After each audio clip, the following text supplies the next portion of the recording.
राना साहब, अब एहतजाज के हवाले से जो बात हो रही है, जाहिर है इधर दो फरीकैन हैं, एक तरफ वो हैं जिन्होंने एहतजाज करना है, दूसरे वो हैं कि जिन्होंने लॉ एंड ऑर्डर या जो भी आप लोग कहते हैं कि वो मेंटेन करना है सारा सिलसिला। 5 अगस्त के हवाले से खान साहब ये कहते हैं कि भाई मेरा एहतजाज मेरी पार्टी को लेकर जाना है पीक पे होना चाहिए। हाँ, अब वो जब पीक पे पहुंचेगा, आप हंस रहे, मैं K2 पे जाके एहतजाज करते, वो पीक जो है पाकिस्तान की पीक तो K2 बुलंदतरीन, वहाँ हम इनके लिए रास्ता भी बना देंगे, उधर जाके एहतजाज कर लें। तो आप वैसे उधर इजाजत दे आइडिया बुरा नहीं है, आप लोग भी साइड पे आराम से अपनी बिल्कुल हुकूमत चलाते बैठ जाएंगे, रहेंगे, लेकिन उस दिन करेंगे क्या? हुकूमत के अपने मेजर्स क्या हैं? क्या हुकूमत is absolutely not bothered about them कि भाई निकलते हैं निकल लें, या आप पहले इंतजार करेंगे कि ये पहले अपना लाएअमल का ऐलान करें और फिर गवर्नमेंट अपनी तरफ से देखें? अब तो सुन के कौम भी थक गई है कि एहतजाज होगा, तहरीक होगी, फिर कोई इनकलाब आएगा। 9 मई भी जो है वो भी इनकलाब था। सारे ये नहीं कि कहने का मतलब कोई कहीं ये रुक ठहर जाए ना। देखें, अपोजिशन का काम क्या है? अपोजिशन का काम है हुकूमत को आईना दिखाना, हुकूमत की कारकर्दगी पे तनकीद करना या अल्टरनेटिव रास्ता दिखाना। उसके लिए इनके पास प्लेटफॉर्म मौजूद है, नेशनल असम्बली का, सेनेट का। ख़त लिखे हैं जो लोग जेल में बैठे हैं कि यार कोई बातचीत की तरफ आएँ। अब इन्होंने कह दिया एहतजाज करेंगे। ये तो फाइनल कॉल तो हो चुकी है, आखिरी कॉल के बाद अब ये कौन सा एहतजाज करने जा रहे हैं जिसको 5 अगस्त पे ये पीक पे लेके जाएंगे? हमारी तैयारी क्या होगी? देखें, हमें तैयारी करने की जरूरत नहीं है, अवाम का मूड ही नहीं है, ये मूड चेंज हो चुका है। देखिए, ये अगर मगर तो 10 दफ़ा हो चुका है ना। ये तो अब ये राउंड हम कुछ 10वें राउंड के ऊपर हम बैठे हुए हैं कि अगर निकल आए, तो वो अब थक गए हैं ना ये सुन के कि अगर निकल आए। लोग नहीं निकलना चाहते, नो वन इज बॉदर्ड। तो कोई कंटेनर नहीं हमें नजर आएंगे कहीं, कुछ नहीं होगा। देखिए, हम जो है बिल्कुल इस चीज़ की हम तैयारी मुकम्मल तौर पे करेंगे कि कोई कानून को हाथ में ना ले, और इस चीज़ की भी हम मुकम्मल तैयारी करेंगे कि कोई रास्ते ना ब्लॉक करे। लोगों का जो एक मुल्क के अंदर कंटेनर गवर्नमेंट की बात कर रही हूँ, जो गवर्नमेंट कंटेनर लगाती है उनसे तो हम पूछेंगे कि आपने कौन से रास्ते ब्लॉक करने हैं, लेकिन जो गवर्नमेंट लगाती है अगर इनकी हमें देखें, क्योंकि उससे भी आवाम तंग होती है। मैं आपको बताता हूँ, जिस तरह की धमकियां गंडापुर साहब देते हैं, अगर तो उन्होंने इसी तरह की धमकियां दी तो फिर बिल्कुल हम तैयारी करेंगे उसके मुताबिक। जैसे कि वो धमकियां देते हैं कि मैंने आके तैयारी क्या करेंगे, मैं ये वो फिर उसके मुताबिक करेंगे ना। जिस तरह पिछली दफा उन्होंने जो धमकियां दी थी तो उसके मुताबिक हमने तैयारी दी थी। तो ये इट ऑल डिपेंड्स ऑन कि ये किस तरह की रेटरिक बिल्ड करते हैं और किस तरह का एहतजाज ये करना चाहते हैं, उसके मुताबिक फिर हम तैयारी करेंगे। बिल्कुल, अगर कानून हाथ में लेना है इन्होंने और ये अनाउंस करेंगे कि हम ये कुछ करने जा रहे हैं, तो फिर वी विल बी प्रिपेयर्ड। मुझे ये भी बताइए कि जो आपका आरओज वाला वो सिलसिला है, केपी गवर्नमेंट उसमें आपको सपोर्ट कर रही है या पार्टी आपको उसमें सपोर्ट कर रही है उस एक्शन में, और कितने लोग मजीद आगे आएंगे आरओज को के खिलाफ इस तरह से एक्शन लेने के लिए, या इस वक्त आप अकेले ही हैं इधर? पहले बताएं आरओज के खिलाफ क्या एक्शन लिया गया, ये भी बता दें। नहीं लिया गया, जो मैंने किया है अच्छा, वो ये किया है कि एंटी करप्शन केपी को मैंने एक फॉर्मल कंप्लेंट दर्ज की है कि 520 दिन हो गए, इलेक्शन कमीशन का तो कोई इरादा या कोई नीयत जो है वो नहीं लगती कि वो इलेक्शन पिटिशंस का फैसला कर ले। लेकिन अगर कोई आरओ, चले आप ही मुझे इसमें हेल्प कर सकते हैं, कोई आरओ या कोई डीआरओ यानी जो डीसी पेशावर था, अगर वो इफेक्टिवली अपने जॉब्स में करप्शन करें तो उस करप्शन को तो हम इन्वेस्टिगेट कर सकते हैं ना। आप ये तो एग्री करते हैं अगर कि कोई एंटी करप्शन कर सकता है जी, अगर सूबे में कोई, क्योंकि करप्शन की डेफिनेशन एक जो है वो आपके सिविल सर्वेंट एक्ट में या उसके नीचे जो एफिशिएंसी एंड डिसिप्लिनरी रूल्स होते हैं, एक मिसकॉन्डक्ट की डेफिनेशन होती है। जब मैं अफसरों से पूछ सकता हूँ तो वो ये कहते हैं कि गलत कपड़े पहनना भी मिसकॉन्डक्ट में आ सकता है। तो मेरे ख्याल में इस कागज़ को जिस पे इलेक्शन रिजल्ट लिखा है फाड़ना और दूसरा कागज़ लाना, ये तो फिर मेरे ख्याल में बहुत बड़ा जो है वो ग्रेव मिसकॉन्डक्ट, और फिर ग्रॉस मिसकॉन्डक्ट का लफ्ज़ जो है वो इस्तेमाल होता है। और इसी तरह जो अफवाहें होती हैं कि इन कामों में पैसे भी लिए जाते हैं। अब देखें, आप आरओ से शुरू हो, नीचे पेशावर की 9 सीटों पे जहाँ पे रिगिंग हुई, अगर आप मेरी बात माने तो वहाँ तो वो 1000 टीचर्स हैं जिन्होंने 2-2 फॉर्म 45 क्रिएट किए। अब वो स्कूलों में हमारे बच्चों को तालीम पढ़ा रहे। तो अगर मैं ठीक कह रहा हूं कि वहां पे रिगिंग हुई है और राणा साहब ठीक नहीं कह रहे, तो फिर तो मतलब कि ये आप चाहते हैं कि ये टीचर्स वहां हमारे क्लासरूम्स में जाके हमारे बच्चों को जो है वो मॉरल्स दिखाएं या वैल्यूज दिखाएं, या वो क्या तालीम करेंगे? तो मैंने वहां पे वो कंप्लेंट दर्ज की है कि इन आरओस को जो है वो चेक करें, डीआरओ को चेक करें, और इंशाल्लाह मैं आगे भी एक्शन लूंगा। आज मैंने देखा है कि कामरान बंगश जो एक और अफेक्टेड एमपीए थे, उन्होंने भी कंप्लेंट दर्ज की है। ऑब्वियसली अगर खैबर पख्तूनख्वा की गवर्नमेंट अभी तक इस पे कोई एक्शन लेती तो इसकी ज़रूरत ना होती। इसी तरह अगर इलेक्शन कमीशन कोई एक्शन लेती तो ज़रूरत ना होती। लेकिन इसकी इंपॉर्टेंस हमारी पार्टी से भी बढ़ के है। या तो फिर राना साहब और मैंने दोनों ने अगले इलेक्शन से पहले यह फैसला करना होगा कि वोट शोट मैटर नहीं करते।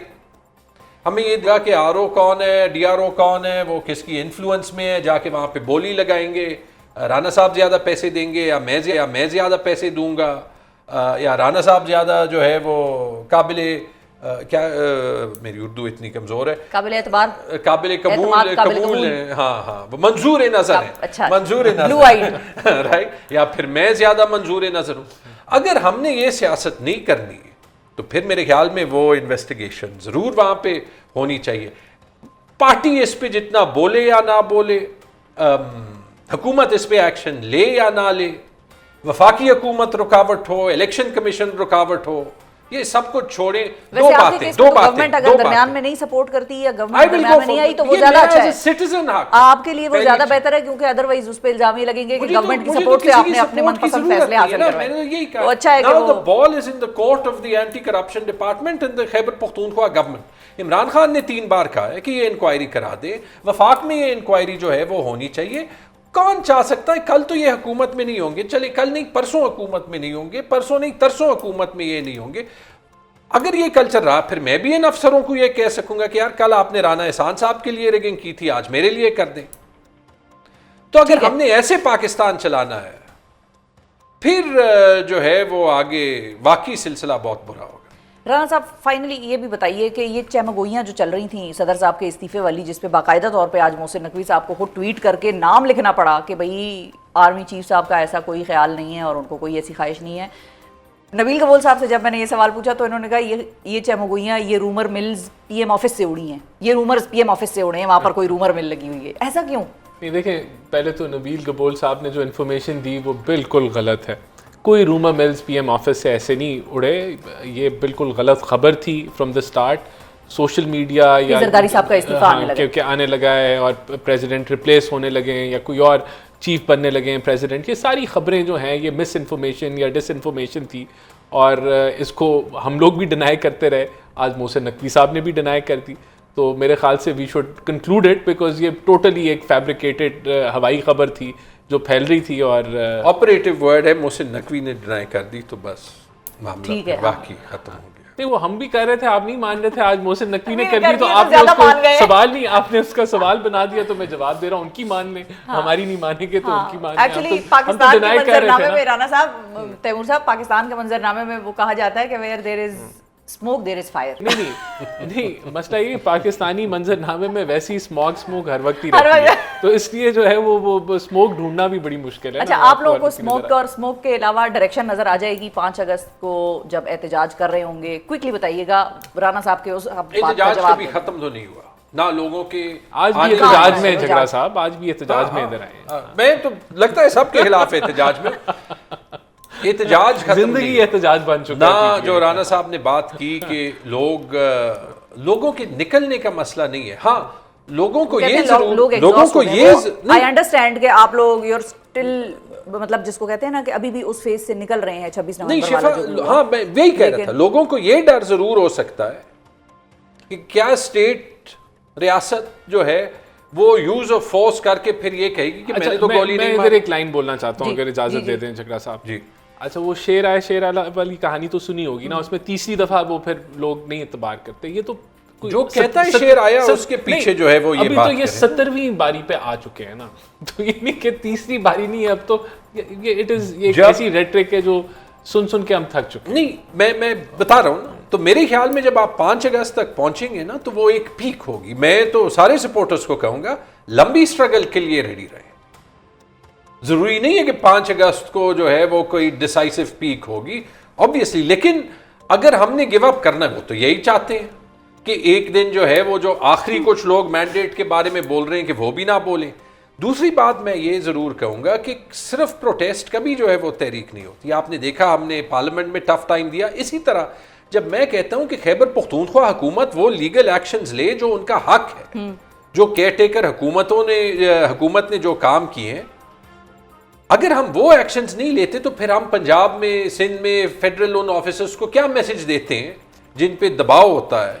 यही मैसेज देते हैं कि कल उनका एहतसाब नहीं होगा, जो करना है वो करो। ताकत देखिए, की बात नहीं। मेरी एडवाइस देखिए, अगर हम अगर उनके तो खिलाफ वही बात एक्शन हो ले गई, लेंगे तो हम ठीक काम है। कैसे अगर करेंगे? अगर मैं हाँ सॉरी शेख वकास अकरम ये कहते हैं कि नहीं, अगर हम आई एम उनके सॉरी, खिलाफ मैंने एक्शन ले मैंने लेंगे शेख तो हम वकास काम की क्या ये काम स्टेटमेंट करेंगे? नहीं सुनी, लेकिन अच्छा, अगर नहीं, मेरे उन्होंने प्रोग्राम ये पे उन्होंने कहा है तो कि गलत है। देखिए हम उनके खिलाफ एक्शन ले लेंगे, या- हमारे पास लोग नहीं है ये काम कैसे कराने लोग नहीं है?